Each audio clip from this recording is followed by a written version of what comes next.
ही बभना चौधरिया तोरे ले कुमारा है गे मलबा हिरान के तू सब बेकार के ही बभना चौधरिया तोरे ले कुमारा। अरे बड़ी पीछा कल हमारा जादो जी बेचारा दुल्हन बन के जइबै पासवान जी के घरा। और दुल्हन बन के जइबै पासवान जी के घरा।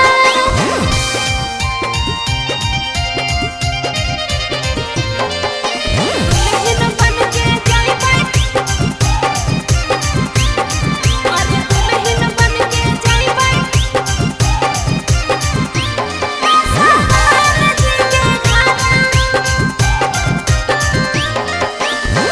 कहे लगी खोजो हाथी पासावन भातारा गे पासवन के बेटवा होबै बड़ी रंगदार रे। हे रे सुधर जो हे गे कहे लगी खोजो हाथी पासावन भातारा गे पासवन के बेटवा होबै बड़ी रंगदार रे। गे छौरी महतो जी है कौ कुमार आगे छौरी कैसे रहता गाँव जबारा। अरे बड़ी पीछा कल हमारा जादो जी बेचारा दुल्हन बन के जइबै पासवान जी के घरा। और दुल्हन बन के जइबै पासवान जी के घरा।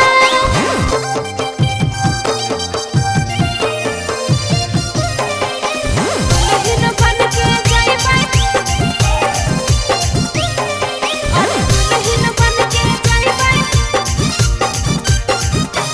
पासवान जी के घरा।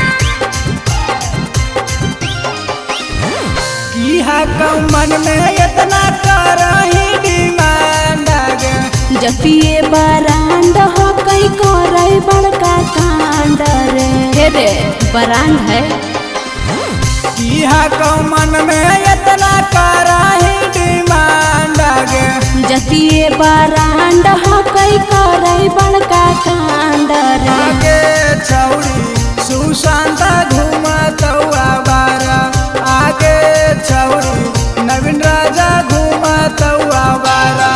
अरे बड़ी पीछा कल हमारा जादो जी बेचारा दुल्हन बन के जइबै पासवान जी के घरा। और दुल्हन बन के जइबै पासवान जी के घरा। सवेरा फिल्म्स रिकॉर्डिंग स्टूडियो शाहपुर चौक देवन बिघा।